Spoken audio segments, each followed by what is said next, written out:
আলাইকুম বন্ধুরা, আশা করি তোমরা সবাই ভালো আছো। রবি টেকনিক স্কুল আজকে তোমাদের জন্য ঢাকা ইউনিভার্সিটির সি ইউনিটের প্রিপারেশন নিয়ে টিপস অ্যান্ড ট্রিক্সের একটি ভিডিও তোমাদের জন্য তৈরি করা হয়েছে। আর আজকে এই পুরো ভিডিওটি পুরো সময় জুড়ে থাকছি আমি Anika Ibnath, department of accounting and information systems, Dhaka university. আমি তাসকিয়া, বিবিএ শেষ করেছি Dhaka accounting and information systems বিভাগ থেকে। আমি হচ্ছে শাহেদ, ঢাকা ইউনিভার্সিটি থেকে বিবিএ কমপ্লিট করে এখন এমবিএ তে আছি। সো আমরা আমাদের পরিচয়টা দিয়ে দিলাম, তো এখন হচ্ছে তোমাদের পরিচয় দেওয়া পালা। তো তোমরা দেরি না করে কে কোথা থেকে এই লাইভ সেকশনটি দেখছো তা কিন্তু কমেন্ট সেকশনে জানিয়ে দাও। আর তোমাদের যদি কোনো ধরনের প্রশ্ন থাকে সি ইউনিট রিলেটেড, তোমরা কিন্তু তাও জানিয়ে দিতে পারো। আমরা তোমাদের সম্পূর্ণ চেষ্টা করবো তোমাদের কোশ্চেনগুলো অ্যান্সার করার। সো আমরা প্রথমে চলে যাচ্ছি যে ঢাকা ইউনিভার্সিটি সম্পর্কে কিছু আইডিয়া দিব, সি ইউনিট সম্পর্কে, পরীক্ষাটা কীভাবে হয়। আর তোমরা কিন্তু কোশ্চেন করতে থাকো। আচ্ছা, তোমরা যারা কমার্স থেকে ইন্টার দিয়েছো তারা ঢাকা ইউনিভার্সিটিতে ভর্তি পরীক্ষায় তোমাদের জন্য দুইটি ইউনিট আছে, একটি হচ্ছে সি ইউনিট আর একটা হচ্ছে ডি ইউনিট।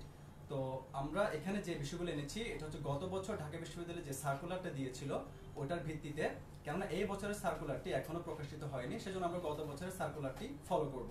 তো আমরা এখানে দেখতে পাচ্ছি তোমাদের এসএসসি এবং এইচএসসি উভয়ের জিপিএ মিলে যদি 7.5 অর্থাৎ 7.5 তোমাদের অপশনাল সহ যদি আসে এবং তোমাদের এসএসসি এবং এইচএসসি কোনোটাতে যদি 3.5 এর নিচে না আসে, তাহলে তোমরা অবশ্যই ঢাকা ইউনিভার্সিটি সি এবং ডি ইউনিটে অ্যাপ্লাই করতে পারবে। এবং তোমরা যদি ও লেভেল থেকে পাস করে আসো তাহলে তোমাদেরকে কমপক্ষে 5টি সাবজেক্টে পাস করতে হবে, এবং তোমরা যদি এ লেভেল থেকে পাস করো তাহলে তোমাদেরকে কমপক্ষে 2টি সাবজেক্টে পাস করতে হবে যদি তোমরা ঢাকা বিশ্ববিদ্যালয়ে সি এবং ডি ইউনিটে ভর্তি পরীক্ষা দিতে চাও। এখন আসছি সাবজেক্টস এবং মার্কস ডিস্ট্রিবিউশন নিয়ে। আমি প্রথমেই বলে দিয়েছি ঢাকা ইউনিভার্সিটিতে যে তোমাদের কোশ্চেনটা সেটা হচ্ছে টোটাল মার্কস থাকবে 120 মার্কসের। এই 120 মার্কসের ভিতরে তোমাদের 5টা বিষয়ের উপর তোমাদের পরীক্ষা দিতে হবে। First of all Bangla, English, accounting, management, এই 4টা হচ্ছে ম্যান্ডেটরি। আর 5 নম্বর সাবজেক্ট যেটা আমি বলবো সেটা হচ্ছে ফিনান্স অথবা মার্কেটিং। এখন ফিনান্স অথবা মার্কেটিং বলার কারণ হচ্ছে সাপোজ যাদের এইচএসসিতে ফিনান্স ছিল তারা ফিনান্স পার্টটা অ্যান্সার করতে পারো, আর যাদের সাপোজ যাদের এইচএসসিতে মার্কেটিং ছিল তারা মার্কেটিং পার্টটা অ্যান্সার করতে পারো। তবে আমি এখানে আরেকটা বিষয় বলে দিই যে সাপোজ তোমার হয়তো এইচএসসিতে ফিনান্স ছিল কিন্তু তুমি মনে করো যে তোমার মার্কেটিং পার্টটা তোমার বেশি সহজ মনে হচ্ছে বা তুমি এটা ভালো পারো, সেখানে তুমি মার্কেটিং অ্যান্সার করতে পারবে। মানে এখানে ফিনান্স অথবা মার্কেটিং, এখানে দুটার ভিতর যে কোনো একটা বিষয়ের উপর তোমাকে অ্যান্সার করতে হবে। এখন দেন হচ্ছে আর এই যে 5টা বিষয়, 5টা বিষয় থেকে মোট 20টা করে প্রশ্ন থাকবে তোমাদের জন্য, মানে 20টা এমসিকিউ থাকবে। আর প্রতিটি প্রশ্নের জন্য মান হচ্ছে 1.2 করে মার্কস থাকবে। প্রতিটি সঠিক উত্তরের জন্য 1.2, আর প্রতিটি নেগেটিভ উত্তরের জন্য থাকবে 0.24 করে। মানে হচ্ছে তুমি একটা সঠিক উত্তর ডাক দিলে তোমার আসবে হচ্ছে 1.2। আচ্ছা, তোমার প্রতিটি মানে সঠিক উত্তরের জন্য থাকছে 1.2, আর প্রতিটি মানে ভুল উত্তরের জন্য 0.24 করে কাটা যাবে। তবে এখানে আমি একটা জিনিস বলে দিই, সাপোজ যে তোমার যদি মনে হয় যে মানে ভুল উত্তর দিলে তোমার 0.24 কাটা যাচ্ছে, আবার আরেকটা বিষয় যে তোমার 0.24 যে মানে কাটা যাবে তাও কিন্তু না। সাপোজ যে অনেক সময় দেখা যায় যে অনেক কিছু গেস করে অ্যান্সার করলেও দেখা যায় যে ওটা হয়ে যায় বা সামথিং, কিন্তু তুমি যদি বেশি কনফিউজ থাকো সেক্ষেত্রে তুমি সেটা অ্যাভয়েড করো। আমি এই ব্যাপারে মার্কস ডিস্ট্রিবিউশনের ব্যাপারে এটাই বলবো। আর হচ্ছে তোমাদের আরেকটা বিষয় যেটা যে অনেকের একটা মানে প্রশ্ন থাকে, যেটা আমারও, আমি যখন ক্যান্ডিডেট ছিলাম আমারও তখন মনে হয়েছিল যে আসলে কত পেলে ঢাকা ভার্সিটি সি ইউনিটে চান্স পাওয়া যেতে পারে।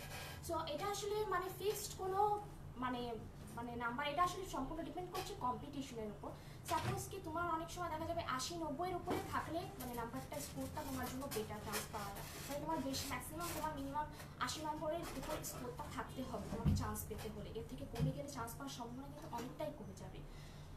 দেন আচ্ছা, এরপর আসলে আজকে আপু কত সুন্দর করে বলেছে। তো আসলে 120 মার্কে তো বর্ণনা আপু দিয়ে দিল, আর আসলে টোটাল মার্কস হচ্ছে 200, যার মধ্যে 120 তুমি ইনস্ট্যান্ট ঢাকা ইউনিভার্সিটি সি ইউনিটের পরীক্ষার ফলে যেটা দিবে সেটা হচ্ছে 120 মার্কস, আর 80 মার্কস যেটা হচ্ছে তোমার এসএসসি এবং এইচএসসি এই দুইটা পয়েন্টসকে যোগ করে করা হয়। তো তোমাদের জন্য কিন্তু একটু খুব ভালো একটা সুযোগ আছে যে তোমরা বাসায় বসে কিন্তু দেখতে পারো যে 80 মার্কসের মধ্যে কত মার্কস তোমরা সিকিউর করে ফেলতে পেরেছো।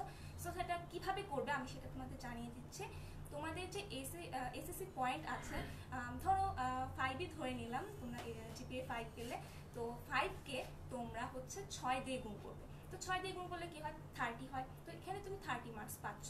আর অন্যদিকে তুমি এইচএসসি রেজাল্ট যেহেতু এখনো দেয়নি, আরও 1 মাসের মতন জুলাইয়ে দেওয়ার কথা, সো তোমরা যখন রেজাল্ট পাবে তখন সেটাকে 5 ধরো, আবার ধরে নিলাম 5 পেলে, তো সেটাকে 10 দিয়ে গুণ দিতে, তাহলে হলো 50, আগে ছিল 30 আর এখন হচ্ছে 50, তো টোটাল হচ্ছে আমার 80 মার্কস। সো তুমি এই 80 মার্কসকে সিকিউর করে ফেলছো। এখন অনেকেই বলে যে আপু আমি তো 4.94 পেয়েছি, আমি কি টিকতে পারবো? আসলে এটা না টোটালি হচ্ছে, তুমি যাই পাও না কেন, তুমি এখন দেখো গুণ করে দেখো, তাহলে তোমার বেশি কিন্তু কমবে না। এই যে 80 র মধ্যে হয় 79 পাবে অথবা 77ই ধরে নিলাম, খুব বেশি কমে গেল, কিন্তু মাত্র 3 মার্কস। তুমি তো চিন্তা করতে পারছো, তুমি আগে যেহেতু তুমি মার্কসগুলোকে জেনে নিচ্ছ, তখন কিন্তু তুমি কিন্তু বুঝতে পারবে যে তুমি কতটা এগিয়ে থাকলে তুমি কম্পিটিশনটাকে আরো বেশি, মানে তোমার জন্য আরো ভালো হবে। সো তোমাকে কিন্তু এটা দেখতে হবে, তো তোমরা কিন্তু দেখে ফেলবে। আর এখন হচ্ছে আচ্ছা, আমরা প্রথমে বলেছি যে আমরা এখানে যে বিষয়গুলো নিয়ে এসেছি সেগুলো হচ্ছে গত বছর ঢাকা বিশ্ববিদ্যালয়ের যে সার্কুলারটা ছিল সে অনুসারে, কেননা এই বছর থেকে ঢাকা বিশ্ববিদ্যালয়ে ভর্তি পরীক্ষায় বিশেষ করে সি ইউনিটে এবং অন্যান্য ইউনিটে ভর্তি পরীক্ষার প্রশ্ন পদ্ধতি ভিন্ন রকম আসবে। তো গত বছর ছিল কিরকম যে তোমরা যদি একটা উত্তর যদি ভুল আসে তখন তোমাদের নেগেটিভ মার্কস ছিল 0.24, এবং ইংলিশে তোমাদের আলাদা করে পাস করার জন্য তোমাদের ইংলিশে 24 মার্কের মধ্যে তোমাদেরকে 10 মার্ক পাওয়া লাগতো, এবং in total that means 120 mark রিটেনের মধ্যে তোমাদেরকে 48 হচ্ছে তোমাদের পাস মার্ক ছিল আর কি। তো কিন্তু বর্তমানে আমরা এই বছর যেটা ঢাকা বিশ্ববিদ্যালয় কর্তৃপক্ষ বলছে যে 120 মার্কের মধ্যে 100টি এমসিকিউ থাকবে না, সেখানে তোমাদেরকে 60টি এমসিকিউ দিবে, অর্থাৎ তোমাদের 60% থাকবে এমসিকিউ এবং বাকি যে 40% সেটা আসবে রিটেন। যেহেতু কর্তৃপক্ষ এখনো কোনো সার্কুলার ঘোষণা করেনি, সেহেতু আমরা ফিক্সড করে অথবা স্পেসিফিক করে বলতে পারছি না 60% এমসিকিউ গুলো প্রত্যেক সাবজেক্টে কয়টি করে থাকবে অথবা রিটেন পার্টটা কোন পার্ট থেকে কত আসবে। তবে আমরা এতটুকু বলতে পারি, যেহেতু 60টি এমসিকিউ থাকবে, সাবজেক্ট হচ্ছে 5টা, তাহলে আমরা যদি 60কে যদি 5 দিয়ে ভাগ করি তাহলে আমরা পাচ্ছি 12, অর্থাৎ তোমাদেরকে প্রত্যেকটা সাবজেক্টে 12টি করে এমসিকিউ তোমাদেরকে অ্যান্সার করতে হবে। আর এরপর তোমাদের 40 মার্কসের একটা রিটেন এক্সাম থাকবে, ওটা হচ্ছে তোমাদের একসাথে এক্সামটা হবে, এবং তোমরা সেভাবে হচ্ছে তোমাদের প্রিপারেশনটা বা তোমরা সেভাবে প্রস্তুতিটা গ্রহণ করবে। আচ্ছা, এখন আমি যেটা তোমাদেরকে বলবো, এই ঢাকা মানে সি ইউনিটে তোমাদের টোটাল সিট সংখ্যা নেই। এখন তোমাদের যেটা লাস্ট যেটা ছিল, টোটাল সিট সংখ্যা ছিল 1250, মানে 1250 জন স্টুডেন্ট মানে নেওয়া হবে মোট টোটাল সিট। আর এখন হচ্ছে তোমাদের মানে ফ্যাকাল্টি অফ বিজনেস স্টাডিজের আন্ডারে তোমরা মানে সি ইউনিট থেকে যারা পরীক্ষা দিচ্ছ তাদের জন্য রয়েছে মোট 9টা ডিপার্টমেন্ট। এই ডিপার্টমেন্টগুলো হচ্ছে ফার্স্টে finance, accounting, marketing, management, banking and insurance, management information system, international business, tourism and hospitality management, ministry HM. আর রিসেন্টলি যেটা আরেকটা আমাদের নতুন একটা ডিপার্টমেন্ট ওপেন হয়েছে সেটা হচ্ছে অর্গানাইজেশন স্ট্র্যাটেজি অ্যান্ড লিডারশিপ। এখন হচ্ছে তোমাদের প্রত্যেকটার জন্য সিট সংখ্যা হচ্ছে ফাইন্যান্সে থাকবে 180 মানে 180 করে, অ্যাকাউন্টিংয়ে 180 জন, মার্কেটিংয়ে 180 জন, ম্যানেজমেন্টেও 180 জন, ব্যাংকিং অ্যান্ড ইন্স্যুরেন্সে 150 জন, এমআইএসে 110 জন, ইন্টারন্যাশনাল বিজনেসে 110 জন, টিএইচএমে 110 জন, আর হচ্ছে অর্গানাইজেশন স্ট্র্যাটেজি অ্যান্ড লিডারশিপে হচ্ছে 50টি সিট রয়েছে মোট। এখন হচ্ছে যেটা আমি তোমাদেরকে বলবো, এই যে তোমাদের এই যে সিট অ্যালোকেশনগুলো দেখছো, যে সাবজেক্টগুলো দেখছো, মোট 9টা বিভাগ। এই 9টা বিভাগ আসলে কে কোন বিভাগে মানে পাবে বা এটা আসলে সম্পূর্ণ নির্ভর করছে তোমার মানে মেরিটে, যেটা তুমি 1250-এর ভিতরে তোমার মানে তোমার মেধাক্রমটা কত থাকবে সেটার উপর। সাপোজ তোমার যদি মেধাক্রমটা একদমই প্রথম দিকে থাকে, মেরিট পজিশনটা একদমই প্রথম দিকে থাকে, সাপোজ প্রথম 200 ভিতর থাকে, সেক্ষেত্রে তুমি ডেফিনেটলি ফাইন্যান্স সাবজেক্টটা তুমি ইজিলি চয়েস করতে পারো এবং সেটা তুমি অবশ্যই পাবে। আর সেকেন্ডলি যেটা মানে এটা ডিস্ট্রিবিউশনটা যেটা হয় সেটা হচ্ছে সম্পূর্ণ মেরিট পজিশনের উপরে। তারপরে সাপোজ তোমার যদি মেরিট পজিশন 200-এর নিচে থাকে, সেক্ষেত্রে তুমি অ্যাকাউন্টিংটা পাবে। মানে এটা হচ্ছে মানে মেরিট ওয়াইজ তোমাকে ডিপার্টমেন্টটা দেওয়া হবে। সো আমি বলবো যে তোমরা চেষ্টা করো যে প্রথম 200-র মধ্যে থাকার, খুব হার্ড ওয়ার্ক করো, তাহলে প্রথম 200-র মধ্যে থাকলে কি হবে, তুমি হচ্ছে সবগুলো ডিপার্টমেন্টই চুজ করতে পারবে, মানে তোমার হাতে সম্পূর্ণ। তুমি ফিনান্স নিতে পারো, অ্যাকাউন্টিং নিতে পারো, মার্কেটিং নিতে পারো, ম্যানেজমেন্ট সম্পূর্ণ তোমার উপর। আর যদি তোমরা এর থেকে পেছনে যাও তখন তোমাদের জন্য লিমিটেড সিট হয়ে যাবে, সেই অনুযায়ী তোমরা পারবে। আচ্ছা শিক্ষার্থী বন্ধুরা, এই পর্যায়ে আমরা তোমাদের জন্য যে বিষয়টি রেখেছি সেটা হচ্ছে, আমরা অলরেডি দেখলাম তোমরা যদি ঢাকা বিশ্ববিদ্যালয়ে সি ইউনিটে ভর্তি পরীক্ষা দিতে চাও তোমাদেরকে 5টি সাবজেক্টে ভর্তি পরীক্ষা দিতে হবে। তো আমরা এখন তোমাদেরকে যে বিষয়টি বলবো সেটি হচ্ছে প্রত্যেকটি বিষয়ে তোমরা কিভাবে তোমাদের প্রিপারেশনটা নেওয়া উচিত সেভাবে। তো আমরা এখানে তোমাদের জন্য অ্যাকাউন্টিং এ একটা প্রিভিয়াস ইয়ার প্রশ্ন নিয়ে এসেছি, যে প্রশ্নটি ঢাকা বিশ্ববিদ্যালয়ে 2015-16 সেশন এসেছিল। তো এই অ্যাকাউন্টিং এ এখন থেকে এই ধরনের প্রশ্ন প্যাটার্ন হয়ে আসছে যেগুলো আমরা এমসিকিউতে পাচ্ছি।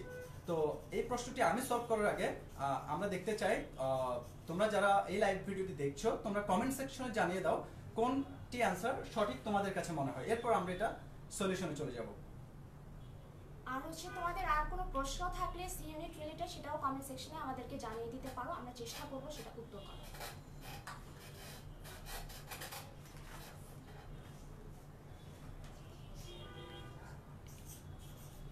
আচ্ছা, তোমাদের অ্যাকাউন্টিং একটা প্রশ্ন আমরা সলভ করতে দিয়েছি, এটা অ্যান্সারটা তাড়াতাড়ি তোমরা কমেন্ট সেকশনে জানিয়ে দাও। আচ্ছা, হয়তো প্রশ্নটি তোমাদের জন্য নতুন। আচ্ছা, আরেকটা বিষয় যেটা সেটা হচ্ছে যে তোমরা যে যেখানে আছো লাইভটা একটু শেয়ার করে দাও, যাতে তোমার যারা আরো অ্যাডমিশন পরীক্ষার্থী বন্ধুরা আছে তারা যাতে দেখতে পারে। আর যতটা সম্ভব তোমার ফ্রেন্ড যারা আছে অ্যাডমিশন টেস্ট দিচ্ছে তাদেরকেও তোমরা কমেন্ট সেকশনে তাদের নামগুলো মেনশন করে দাও। আর যে কোনো সমস্যা থাকলে অবশ্যই সেটা আমাদেরকে কমেন্ট সেকশনে জানাও। আচ্ছা, একজন অ্যানসার করেছে, সে হচ্ছে শাহিদুল ইসলাম, সে অ্যানসার করেছে সি। আচ্ছা, এরপর হচ্ছে আমরা আর কোনো অ্যানসার পাইনি। আচ্ছা, এই যে এখানে যে আমরা যে প্রশ্নটি দেখতে পাচ্ছি সেখানে বলা হয়েছে এবিসি কোম্পানি XYZ কোম্পানি থেকে 600 টাকার সরঞ্জাম নগদে ক্রয় করেছে। এখন বলা হচ্ছে এবিসি কোম্পানির হিসাব সমীকরণে কি প্রভাব পড়বে, অর্থাৎ এই প্রশ্নটি এসছে হিসাব বিজ্ঞানের হিসাব সমীকরণ অংশ থেকে। তো আমরা দেখছি এবিসি কোম্পানি 600 টাকার সরঞ্জাম নগদে ক্রয় করেছে, তাহলে ব্যবসা প্রতিষ্ঠানে সরঞ্জাম বাবদ সম্পদ বৃদ্ধি পেয়েছে, অপোজিটে নগদ টাকা বাবদ আরেকটি সম্পদ হ্রাস পেয়েছে।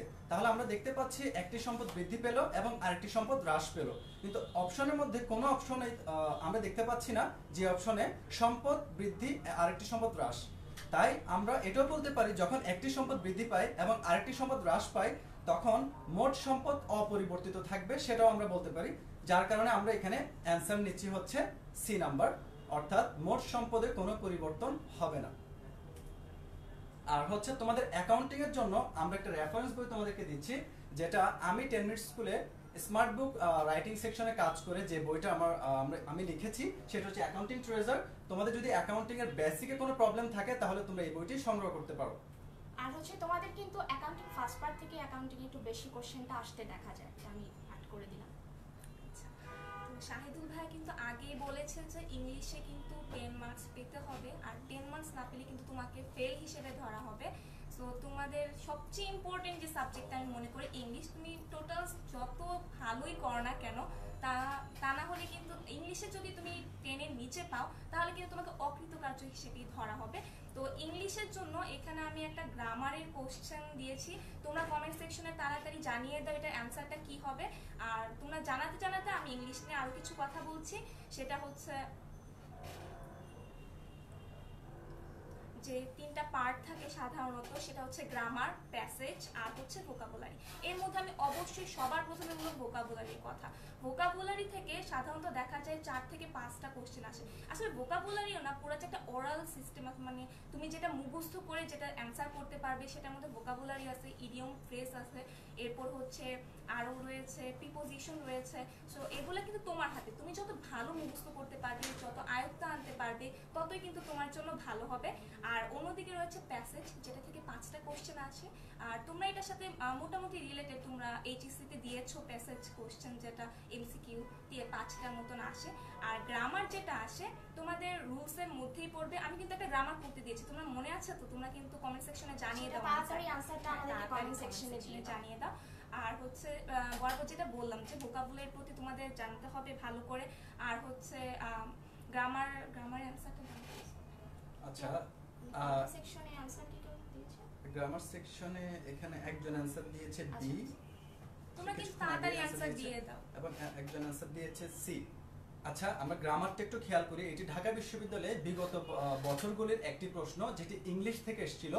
তো সেখানে আমরা দেখছি এখানে একটি সেন্টেন্স দিয়েছে যে হোয়াইল গোয়িং টু স্কুল, এরপর a dog bit me, option এতে আছে, বিতে আছে I was beaten by a dog, সিতে আছে বোথ কারেক্ট, ডিতে আছে নান।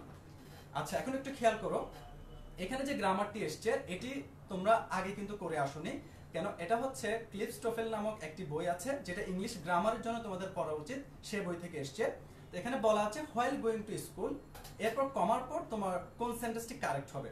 একটু খেয়াল করো, এই ধরনের গ্রামারটিকে আমরা বলছি ড্যাংলিং মডিফায়ার, অর্থাৎ হোয়াইল গোয়িং টু স্কুল এখানে যে ভার্বটা আছে অর্থাৎ গোয়িং, এখানে গোয়িং এর কাজটা যে করতে পারবে কমার পর তাকেই সাবজেক্ট হিসেবে বসাতে হবে।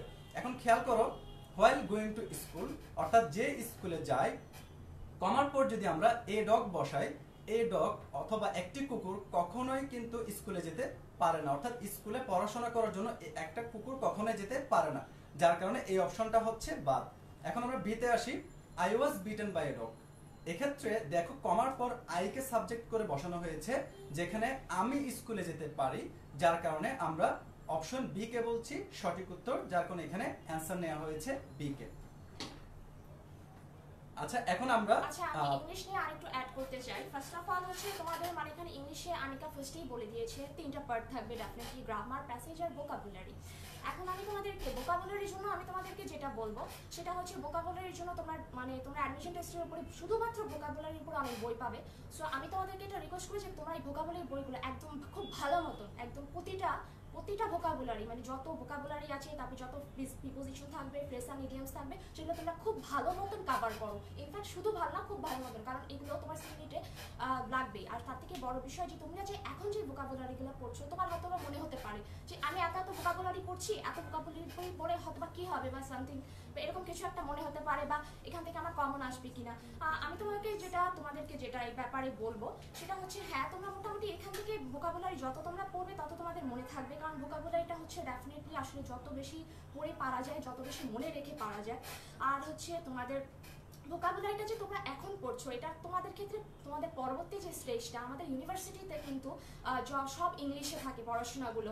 এতদিন যারা তোমরা বাংলা মিডিয়ামে পড়ে এসেছো, সো ডেফিনেটলি তোমরা যারা যদি এই ভোকাবুলারিগুলো এখন যদি খুব ভালো মতন অ্যাডমিশন টেস্টের সময় পড়তে পারো, এটা কিন্তু তোমাদের ভার্সিটি লাইফে খুব কাজে দিবে। কারণ দেখা যায় যে অনেক সময় যে স্টুডেন্টরা ইংলিশে তখন একটু দেখা যায় যে বাংলা মিডিয়াম থেকে হঠাৎ করে আসলে একটু প্রবলেম হয়। সো ভোকাবুলারি পড়তে গিয়ে যদি তোমার মনে হয় আল্লাহ এত ভোকাবুলারি পড়ে আমার কি হবে, বা এত ভোকাবুলারি পড়ে মনে রাখতে পারছি না, বা পড়ে লাভ নাই, বা এটা আসলে চিন্তা করবা না। তোমার এখন হয়তো বা তোমার এটা অ্যাডমিশন আছে, এটা কিন্তু তোমার শুধু অ্যাডমিশন লাইফে না, এটা তোমার পরবর্তী যে স্টেজগুলো আছে লাইফের, সেক্ষেত্রেও তোমার ভোকাবুলারিটা কিন্তু খুব কাজে দিবে। আর হচ্ছে দেন আসছি আমি প্যাসেজের ব্যাপারে, যেটা আমি ফার্স্টে আরেকটা পার্ট যেটা গ্রামারের ব্যাপারে আমি তোমাদেরকে বলবো। গ্রামারের ব্যাপারে যেটা যে শাহিদুল যেটা আমাকে বললো যে টোফেলের যে বইটা আছে ওইটা কভার করবে তোমরা গ্রামাটিক্যাল পার্টের জন্য। আর হচ্ছে বেসিক রুলসগুলো আমি আমাদের 10 মিনিট স্কুলের ভিডিও সেকশন লাইব্রেরিতে কিন্তু তোমাদের ড্যাংলিং মডিফায়ার, প্যারালেলিজম, তারপরে হচ্ছে তোমার error, find out the error, এই টপিকসগুলোর বেসিক কিন্তু তোমাদের ভিডিও আমাদের 10 স্কুলের ভিডিও সেকশনে কিন্তু দিয়ে দেওয়া আছে। সো ওই ভিডিওগুলো দেখলে তোমরা যে বেসিক যে নলেজটা আসলে এক্সাক্ট রুলসটা কি সেটা কিন্তু তোমরা জানতে পারবে বা ইজিলি বুঝে নিতে পারবে। দেন তোমরা ওটাও দেখলে, আবার সাথে বইটাও তোমরা ফুললি কভার করলে। এখন আসবো আমি প্যাসেজের ব্যাপারে। ইংলিশে তো 3টা part, grammar, passage and vocabulary. আমি ডেফিনেটলি আগে তোমাকে আমি যেটা পার্সোনালি বলবো সেটা হচ্ছে তোমরা আগে গ্রামার আর ভোকাবুলারি পার্টটা ডেফিনেটলি আগে অ্যান্সার করো। প্যাসেজের সাথে তোমরা পরিচিত, কারণ এইচএসসিতে তোমাদের ইংলিশ ফার্স্ট পার্টে প্যাসেজ ছিল। আর হচ্ছে তোমাদের ইংলিশ যেটা অ্যাডমিশন টেস্টে হবে সেটা হচ্ছে যে প্যাসেজটা আসবে সেটা কিন্তু সম্পূর্ণ আনসিন থাকবে। তুমি অবশ্যই প্র্যাকটিস করবে, প্যাসেজের জন্য অনেক বইয়ে তোমাদের অনেক প্যাসেজ থাকবে, সেটা অবশ্যই প্র্যাকটিস করবে। আচ্ছা, প্যাসেজের কথা যেহেতু আসছে আমি একটা বিষয় অ্যাড করতে যাচ্ছি। অনেক ক্ষেত্রে দেখা যায় অ্যাডমিশন টেস্টে যে প্যাসেজগুলো আসে সেগুলো আনসিন থাকে। এখন একটি যখন আনসিন প্যাসেজ আসবে সেটি তুমি কিভাবে সলভ করবে কম সময়ের মধ্যে, একটা বিষয় খেয়াল করো। যখন কোনো প্যাসেজ আসবে প্রথমে পুরো প্যাসেজটি পড়ার কোনো দরকার নেই, কেন এতে তোমার অনেক ভ্যালুয়েবল টাইম ওয়েস্ট হয়ে যায় এক্সাম হলে। প্রথমে তোমাকে যেটা করতে হবে, প্যাসেজটি না পড়ে প্যাসেজের সাথে যে কোশ্চেনগুলো আছে সেগুলো এক নজরে দেখে নেওয়া যে কোন কোন জায়গা থেকে প্রশ্ন এসছে, তাহলে প্যাসেজের শুধুমাত্র ওই অংশগুলোতেই তুমি পড়ে নিতে পারবে। দেন আসো প্যাসেজ থেকে অনেক সময় দেখবে অনেক ভোকাবুলারি কোশ্চেন আসে, অনেক সময় দেখা যায় একটা ওয়ার্ড দিয়ে দেয়, বলে এই ওয়ার্ডটার সিনোনিম কোনটি। তখন ওই ওয়ার্ডের সিনোনিম খোঁজার জন্য তোমাকে পুরো প্যাসেজ পড়ার দরকার হয় না, তুমি শুধুমাত্র ওই ওয়ার্ডের মিনিং জানলেই তুমি অ্যান্সার করতে পারবে। দেন আসো অনেক সময় প্যাসেজ বলা থাকে যে এই প্যাসেজটার মেইন টাইটেল কি, অথবা অনেক সময় বলা থাকে এই প্যাসেজটার মেইন থিম, অথবা এই প্যাসেজের মেইন সামারি কি। তো মেইন সামারি বের করার জন্য অনেকে করে কি পুরো প্যাসেজটা শুরু থেকে শেষ পর্যন্ত পড়তে গিয়ে প্রায় 10 থেকে 15 মিনিট সময় ওয়েস্ট হয়ে যায়, যার ফলে অন্যান্য সাবজেক্টে অ্যান্সার করতে গেলে এটার ইম্প্যাক্টটা পড়ে। তো আমি যেটা সাজেস্ট করব, প্যাসেজ থেকে যদি তুমি টাইটেল বের করতে চাও, কখনোই পুরো প্যাসেজ পড়ার দরকার নেই। তুমি শুধু প্যাসেজের প্রথম লাইনটি পড়বা অথবা প্রথম প্যারাটা পড়বা এবং শেষ লাইন অথবা শেষ প্যারাটা পড়বা। এর মধ্যে যদি তুমি প্যাসেজের মেন টাইটেল খুঁজে পাও, তখন তুমি সেটা অ্যান্সার করবা। এবং সর্বশেষ যেটা বলছি, প্যাসেজ সবার শেষে অ্যান্সার করার চেষ্টা করবা। কেন, অ্যাডমিশন টেস্টে মাত্র তুমি টাইম পাচ্ছ 1 ঘন্টা। 1 ঘন্টার মধ্যে তোমাকে প্রায় 120 মার্কের অ্যান্সার করতে হচ্ছে। তো সেক্ষেত্রে টাইম ম্যানেজমেন্ট অনেক বেশি ইম্পর্টেন্ট। যদি এটা নিয়ে কিছুক্ষণ পরে আমরা আরো ডিসকাস করব। এখন তাস্কিয়া বাকি বিষয়গুলো বলো। আচ্ছা, আমি প্যাসেজের ব্যাপারে তার শাহিদুল সেটা বলে দিয়েছে, সেটা হচ্ছে প্যাসেজটা, এটা আমিও বলবো তোমরা লাস্টে অ্যান্সার করো, মানে গ্রামার ভোকাবুলারি পার্টটা শেষ করার পরেই প্যাসেজটা অ্যান্সার করো। কারণ প্যাসেজটা দেখা যায় যে কেউ শুরুতেই শুরু করে দেয়, মানে স্টার্ট করে দেয় দাগানো, দেখা যায় যে অনেকখানি টাইম কিন্তু কনজিউম হয়ে যায়। তারপরে দেন সেকেন্ড স্লাইড। আচ্ছা, আমাদের প্রায় শেষ। এখন আমরা অন্যান্য সাবজেক্ট আমাদের বাকি আছে, যেমন বাংলা, ম্যানেজমেন্ট, মার্কেটিং, ফাইন্যান্স। এই সাবজেক্টগুলো কিভাবে প্রিপারেশন তোমরা নিবে সেগুলো নিয়ে আমরা একটু আলোচনা করব। আচ্ছা, আমার এখন আরেকটা বিষয় আমার ইংলিশে আসলে মাথায় আসছে, আর আমি ওইটা বলা আমার কাছে মনে হচ্ছে এটা খুব বেশি ইম্পর্টেন্ট। সেটা হচ্ছে তোমাদের ইংলিশে, আমি শুরুতে মানবন্টনে বলেছিলাম, তারপরে শাহিদুলও বলেছিল যে ইংলিশে তোমার মিনিমাম 24 এর মধ্যে 10 পেতে হবে, মানে 10 তোমাকে অবশ্যই পেতে হবে। সাপোজ কি, এটা আসলে অনেকেই জানে না, অনেকে ভুলটা করে। সাপোজ কি তোমার বাংলা, তারপরে হচ্ছে ম্যানেজমেন্ট, তারপরে ফিন্যান্স অথবা মার্কেটিং, তারপরে অ্যাকাউন্টিং, এগুলোতে খুবই ভালো, সাপোজ 24-এ 24 তুমি পাও। কিন্তু তুমি যদি ইংলিশের ক্ষেত্রে সাপোজ তোমার যদি 10-এর নিচে নিয়ে যায়, সাপোজ 9.9 যদি তোমার চলে আসে, সেক্ষেত্রেও কিন্তু তোমার রেজাল্টটা পাস হিসেবে গণ্য হবে না, তুমি সি ইউনিটে তখন বাদ পড়ে যাবে। সো ইংলিশটা খুব ইম্পর্টেন্ট সি ইউনিটে। আসলে স্টুডেন্টরা দেখা যায় যে বেশি পরিমাণ ভুলটা এই ইংলিশেই করে, দেখা যায় যে ইংলিশে সিলেবাসটাও খুব বেশি থাকে, এটাও খুব ট্রু। কিন্তু এটা একটাই মানে সলিউশন, যে সেটা হচ্ছে খুব পড়তে হবে, ইংলিশটা খুব বেশি গুরুত্ব দিয়ে পড়তে হবে। বুঝলে আমি যেটা বললাম যে অন্যগুলোতে তোমার অনেক নাম্বার 60, 70, 80 তুমি পেয়ে যাচ্ছ, কিন্তু ইংলিশে তোমার এই 10 আসলো না, তোমার কিন্তু রেজাল্টটা কাউন্ট হবে না। So be careful about English. আমি বলবো ইংলিশটা খুব ভালো মতন পড়ো তোমরা। এখন যেটা এখন তাহলে আমি অন্যান্য বিষয়গুলো নিয়ে বাংলা নিয়ে কথা বলি। বাংলা তো 2টা পার্ট থাকবে, প্রথম পত্র আর দ্বিতীয় পত্র। তোমরা তো জানোই প্রথম পত্রটা তোমরা এইচএসসিতে যেরকম পড়ে এসেছো, লেখক পরিচিতিগুলোকে খুব গুরুত্বপূর্ণ হিসেবে ভেবে এইভাবে পড়বে। বাট বাংলা সেকেন্ড পেপারে দেখবে যে কোশ্চেনগুলো আসছে সেটা কিন্তু একটু ডিফারেন্ট থাকবে। যেমন কারোর থেকে কোশ্চেন করে, যেটা কিন্তু তোমরা এইচএসসি লেভেলে পড়োনি। আবার সমাজ থেকেও কোশ্চেন করে, কিছু কিছু জিনিস কিন্তু তোমরা দেখা যায় যে এইচএসসি লেভেলে ছিল না, বাট হচ্ছে তোমার এই অ্যাডমিশন লেভেলে আছে। সো সেগুলোকে তোমাকে কভার করতে হবে। আর এটার জন্য আমি সবচেয়ে বেস্ট বই মনে করি তোমরা যে 9-10-এর যে একটা বাংলা ব্যাকরণ বই রয়েছে, সেটা থেকে, হ্যাঁ বোর্ড বই যেটা, ওইটা থেকে তোমরা এটা পুরোপুরি আয়ত্ত করে নিবে। আর ওইটা যত ভালো তোমরা নিজেদের মধ্যে করতে পারবে, ততই ভালো অ্যান্সার করতে পারবে। আর বাংলা ফার্স্টের ব্যাপারটা হচ্ছে কোশ্চেন তোমার নর্মালি থাকবে, তোমাকে বেশি জোর দিতে হবে লেখক পরিচিতি আর হচ্ছে মূল ভাব, কবিতাগুলোকে খুব ভালো করে পড়তে হবে। মাঝে মাঝে দেখা যায় যে আমরা এইচএসসি লেভেলের সময় কিছু কিছু বাদ দিয়ে পড়েছি, মনে হয় যে পরীক্ষায় আসবে না, এগুলো রেখে দিই। বাট এখন হচ্ছে পুরো A to Z line to line তোমাকে পড়তে হবে, তাহলে কিন্তু তুমি নিজে আর কি নার্ভাসনেসটাও তোমার কম থাকবে, পরীক্ষার হলে কমন করার আশঙ্কাও বেশি থাকবে। সো বাংলায় এটাই যেটা সামারি করলে আমি বলবো সেটা হচ্ছে তোমরা বোর্ড বইটার উপর বেশি পরিমাণ জোর দাও। বাংলা ফার্স্ট পার্টের জন্য তোমাদের যে এইচএসসি লেভেলের গদ্য বইটা ছিল সেটার উপর জোর দাও, আর বাংলা সেকেন্ড পার্টের জন্য 9-10-এর যে বইটা আছে ব্যাকরণের সেটার উপর জোর দাও। আর হচ্ছে তোমরা বেশি যে লেখক পরিচিতি, তারপরে শব্দার্থ, এই জিনিসগুলোর উপর বেশি ফোকাস করো, মূল ভাবটা। আর হচ্ছে তোমাদের বাংলা হচ্ছে পারা যাবে, সো পারা যায় কি বোর্ড বইটা কভার করলে আমাদের মোটামুটি হয়ে যায়, আশা করা যায়। সো আর হচ্ছে যে আরেকটা যেটা তোমরা পার্ট করেছিলে এইচএসসি, সেটা হচ্ছে গল্পের একটা পার্ট ছিল, ওই পার্টটা থেকে সাধারণত ভর্তি পরীক্ষার প্রশ্ন আসে না। সো তোমরা যেটা করবে ওই বোর্ড পরীক্ষার যে ফার্স্ট পার্ট সেকেন্ড পার্টে গদ্য বইটা, আর 9-10-এর জন্য বাংলা সেকেন্ড পেপারে যে বইটা সেটা কভার করার, খুব ভালো মতন কভার করার চেষ্টা করবে। পাশাপাশি তোমরা অনেকেই বিভিন্ন কোচিং এ ক্লাস করছো বা অ্যাডমিশন টেস্টের জন্য কোচিং করছো, ওই কোচিং এর যে শীটগুলো তোমাদেরকে দিচ্ছে সেই শীটগুলো যদি এই বইগুলোর পাশাপাশি শেষ করো, তাহলে আশা করি তোমরা একটা ভালো প্রিপারেশন নিতে পারবা। এরপর আমাদের বাংলা গেল, ইংলিশ, অ্যাকাউন্টিং গেল, এরপর যেটা সেটা হচ্ছে ম্যানেজমেন্টের জন্য তোমরা ইন্টারমিডিয়েটের ফার্স্ট পার্ট এবং সেকেন্ড পার্টের যে বই দুটি আছে সেই দুটি বই খুব ভালো করে পড়বা। এবং তোমরা যে কোচিং ক্লাস করছো অথবা যেখানে কোচিং করছো বা প্রাইভেট পড়ছো, তোমরা চেষ্টা করবা কোচিং এর যে শীটগুলো তোমাদেরকে দিচ্ছে সেই শীটগুলো থেকে প্রিভিয়াস ইয়ারের যে প্রশ্নগুলো আছে সেগুলো বুঝে বুঝে ব্যাখ্যা সহকারে পড়ে নেওয়া। এতে করে তোমাদের যেটা হবে, অনেক সময় প্রিভিয়াস এর প্রশ্ন থেকে অনেক প্রশ্ন কিন্তু রিপিট হয়। আমরা প্রায় দেখতে পাই 30 থেকে 40% প্রশ্ন, সেটা ঢাকা বিশ্ববিদ্যালয় হোক বা যে কোনো বিশ্ববিদ্যালয়ে হোক, সেটা কমন পড়ে। একটা আশ্চর্যের বিষয় এটা, একবার হয়েছে কি ঢাকা বিশ্ববিদ্যালয়ের একটা ইউনিটের বিসিএস এর একটা প্যাসেজ হুবহু কমন পড়েছে ঢাকা বিশ্ববিদ্যালয়ে।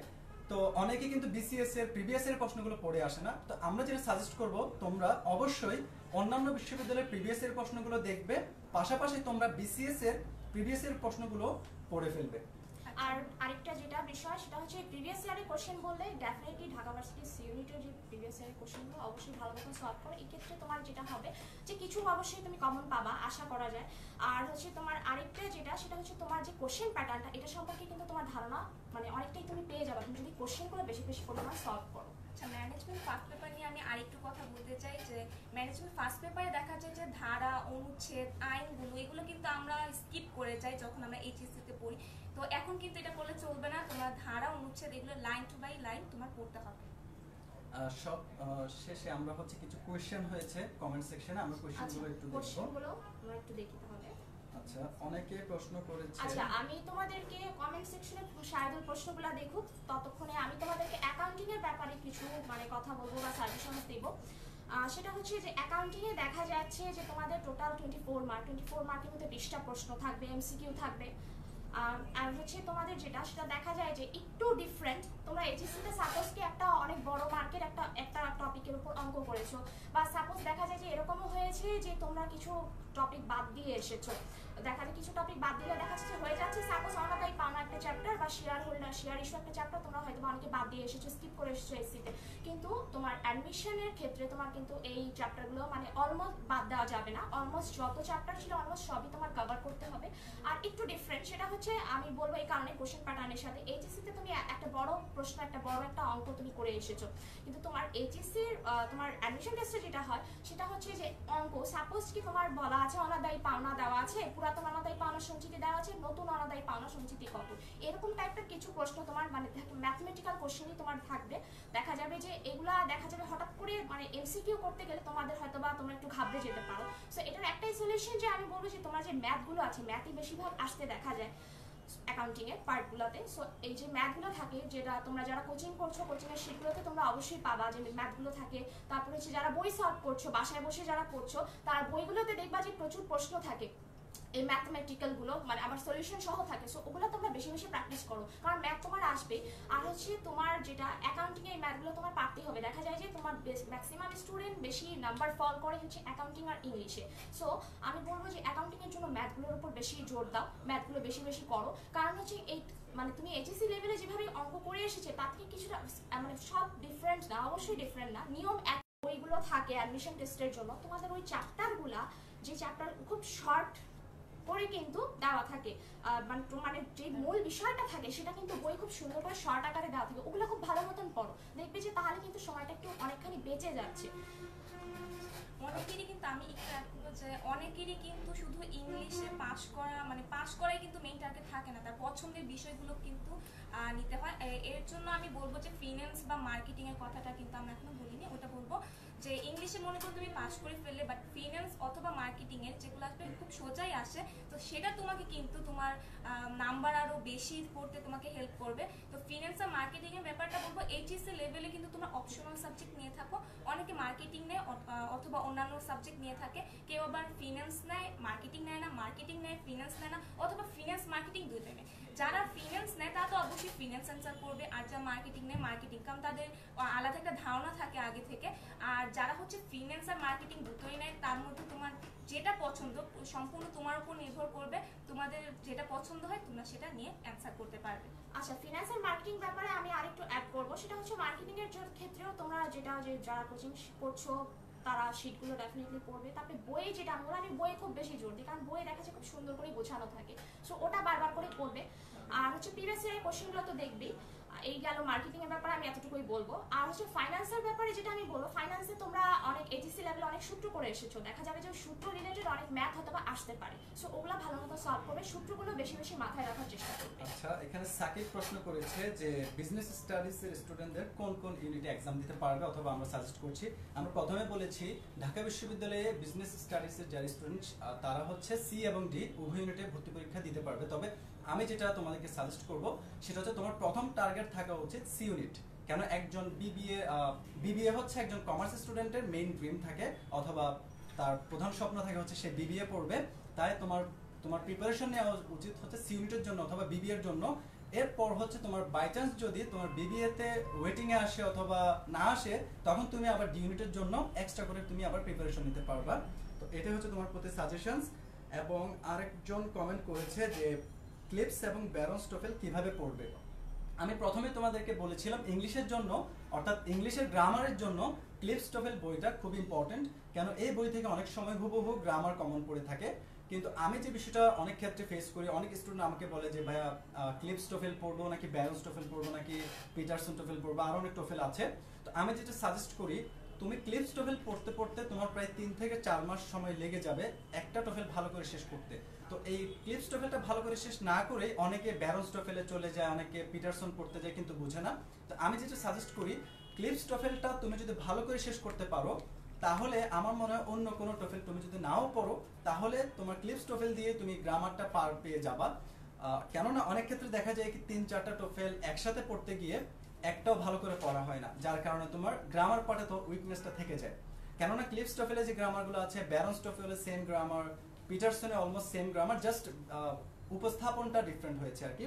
তাই আমি তোমাদেরকে সাজেস্ট করবো যে কোনো একটা টোফেল, ক্লিপস অথবা ব্যারন্স, একটা টোফেল তুমি ভালো করে পড়ো, আশা করি তুমি গ্রামারে ভালো করতে পারবা। আর হচ্ছে ইংলিশে যেটা অনেকগুলো মানে টপিক তো থাকে, সবথেকে বড় বিষয় হচ্ছে তোমাদেরকে রুলসটা, মানে সাপোজ ডাইনিং মডিফায়ারের রুলস, প্যারালিজমের রুলস, প্রতিটা রুলস খুব ভালো মতন আসলে মনে রাখতে হবে, তাহলে কিন্তু মানে সবকিছু কাভার করে দেখা যায় যে স্টুডেন্ট অনেক সময় ভুলে যায়। সো প্রতিটার গ্রামাটিক্যাল রুলসগুলো কোনটা কি এটা ধরার, মানে অনেকে আছে যে ধরতে পারে না কোনটা প্যারালিজম কোনটা ডাইনিং মডিফায়ার, মানে অনেক সময় কনফিউজ হয়ে যায়। সো রুলসটা যাতে তোমাদের মাথায় থাকে সেই বিষয়ে খেয়াল রাখতে হবে, ভালো মতন পড়তে হবে, রুলসটা মেনলি জানা খুব ইম্পর্টেন্ট। আচ্ছা, আরেকজন প্রশ্ন করেছে যে অ্যাকাউন্টিং এর রেফারেন্স বই। আমি অলরেডি বলেছি তোমরা যে কোচিংগুলোতে ক্লাস করছো সেই কোচিং এর শীটগুলোই এনাফ, আর প্রিভিয়াস এর প্রশ্নগুলো তোমরা বুঝে বুঝে পড়বা। আর আজকে তো অলরেডি বলেছি অ্যাকাউন্টিং এর প্রিপারেশনে, আর যদি কোনো রেফারেন্স বই থাকে তাহলে আমরা অলরেডি আগেই বলেছি অ্যাকাউন্টিং ট্রেজার, যেটি আমাদের এই করার বই, সেই বইটি তোমার বেসিকে অনেক বেশি হেল্প করবে, তোমরা সেই বইটি দেখতে পারো। তো আর কোনো প্রশ্ন যদি থাকে আমরা কমেন্ট সেকশনটি চেক করছি তোমাদের, সেগুলো আমরা অ্যানসার দেওয়ার চেষ্টা করব। আচ্ছা, তোমাদের আর কোনো প্রশ্ন থাকলে তোমরা আমাদেরকে কমেন্ট সেকশনে করে ফেলো, আমরা উত্তর দেওয়ার চেষ্টা করব। এখন আমি যেটা তোমাদেরকে আর লাস্টে যেটা অ্যাড করব সেটা হচ্ছে যে মানে ভর্তি পরীক্ষায় টোটাল টাইমটা কিন্তু থাকে 1 আওয়ার।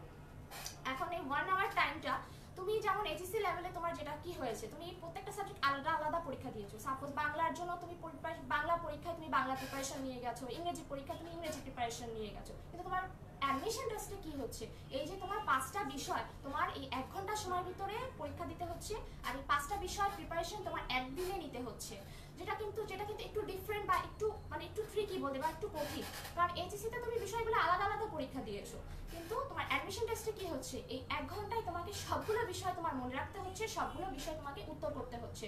সো অনেকেই দেখা যায় যে আমি দেখেছি, ইনফ্যাক্ট আমি যখন নিজে কোচিং করতাম আমি সবগুলো দেখেছি যে অনেকেই বলে যে এত করে কি হবে, বা এগুলো তো পড়া জিনিস। হ্যাঁ, এটা আমিও বলবো, এগুলো অবশ্যই তোমাদের পড়া জিনিস। আসলে অ্যাডমিশন টেস্টে যেগুলো আসে খুব সহজ প্রশ্ন আসে, বা মানে তোমাদের পড়া জিনিসগুলোই আসে, তোমরা যেগুলো আগে পড়ে এসেছো। আসলে যেটা ওই যে প্রবলেমটা হয়, তোমরা এইচএসসি তে সবগুলো পরীক্ষা সেপারেটলি দিয়েছো, দেখা যাচ্ছে যে তখন তোমাদের হয়তো বা মানে এই জিনিসটা একটু প্রেশারটা কম পড়ছে। কিন্তু তুমি অ্যাডমিশন টেস্টে দেখো এই 5টা বিষয় তোমার একদিনে একসাথে মনে রাখতে হচ্ছে, আর এই 5টা বিষয় তোমাকে এই 1 ঘন্টা সময়ের ভিতর কভার করতে হচ্ছে। অনেকে আছে এই টাইম ম্যানেজমেন্টটা নিয়ে প্রবলেম হয়, দেখা যায় একটা বিষয়ে মানে অনেক সময় ওরা নিয়ে ফেলে, দেখা যায় অন্যগুলো অ্যান্সার করার মতন সময় থাকে না, সেক্ষেত্রে কিন্তু তোমার চান্স পাওয়ার সম্ভাবনাটা অনেকখানি কমে যাবে। সো আর যেটা বলছিলাম যে এত পড়া লাগবে কিনা, আমি বলবো ডেফিনেটলি তোমার পড়তে হবে। আর হচ্ছে পড়া লাগবে কি লাগবে এটা অনেকের এফিসিয়েন্সি এফিসিয়েন্সির উপরেও ডিপেন্ড করে। দেখা যায় যে অনেকে 1 উইক এক্সামের 1 উইক আগে পরে অনেক ভালো করতে পারছে, কারণ তার এফিসিয়েন্সিটা বেশি। এফিসিয়েন্সি অবশ্যই তার বেশি বলে সে 1 উইক পরে বা দেখা যাচ্ছে যে 1 উইক সে ফুল এফোর্ট দিচ্ছে, ফুল এফোর্টটা দিয়ে তারপরে সে পরীক্ষা দিচ্ছে এবং তার সে চান্সও পেয়ে যাচ্ছে। আবার অনেকে দেখা যাচ্ছে যে অনেক পড়ছে বা যেটা মানে মনে রাখতে পারছে না, বা অনেকে আশেপাশ থেকে অনেক সাইড টক যেটা অ্যাডমিশন টেস্টের সময় হয় যে এত পড়লে মানে কি লাভ, অ্যাডমিশন টেস্টটা লাকের বিষয়। আসলে হ্যাঁ অবশ্যই লাকের বিষয়, লাকের সাথে আমি অবশ্যই বলবো তোমাকে পড়তে হবে, চেষ্টা করতে হবে। না পড়লে বা না পড়লে কিন্তু তোমাদের আসলে হবে না, পুরোটাই আসলে লাকের বিষয় না। অনেকে একটা প্রশ্ন করে যে ভাইয়া কয় ঘন্টা পড়লে ঢাকা বিশ্ববিদ্যালয়ে চান্স হবে অথবা কয় ঘন্টা আমি পড়তে পারি। আজকে যেটা বলেছে এটা ফুললি আসলে এফিসিয়েন্সির উপর। অনেকে আছে দেখা যায় 2 ঘন্টা পড়লে যে টপিকটা বুঝে ফেলতে পারে, অনেকে সেই টপিক বুঝতে গেলে 5 ঘন্টা লাগবে। এখন আমি যদি বলি তোমাকে 5 ঘন্টা পড়তে হবে অথবা 2 ঘন্টা পড়তে হবে, তখন ওই 2 ঘন্টার মধ্যে একজন 2 ঘন্টার মধ্যে অনেক কিছু বুঝে ফেলবে, কিন্তু আরেকজন সেটা বুঝতে 5 ঘন্টা টাইম লাগবে। সেজন্য আমি যেটা বলছি তোমরা টপিক ওয়াইজ টার্গেট করে পড়ো, যতক্ষণ তোমার ওই টপিকটা ক্লিয়ার হচ্ছে না তুমি ততক্ষণ পড়তে থাকো। কেননা এই 3 থেকে 4 মাস যে সময়টা তোমার হাতে আছে অ্যাডমিশন টেস্টের আগে, এটা তোমার জীবনের অত্যন্ত গুরুত্বপূর্ণ একটি সময়। কেন এটাই হচ্ছে তোমার নির্ধারণ করে দিবে তোমার ফিউচার কোন দিকে যাচ্ছে, অর্থাৎ তুমি কোন পাবলিক বিশ্ববিদ্যালয়ে পড়বা অথবা কোন সাবজেক্টে পড়বা, তার উপর ডিপেন্ড করছে তোমার আগামী বছর আগামী দিনগুলো কিভাবে তুমি অতিক্রম করতে পারবা। তাই এই সময়টা তোমরা অনেক বেশি কাজে লাগানো তোমাদের উচিত। এবং তোমাদের যদি আরো কোনো প্রবলেম থাকে টাইম স্কুলের সাথে থাকবা। এবং আজকের এই ভিডিওতে আমাদের সাথে থাকার জন্য সবাইকে ধন্যবাদ, থ্যাংক ইউ।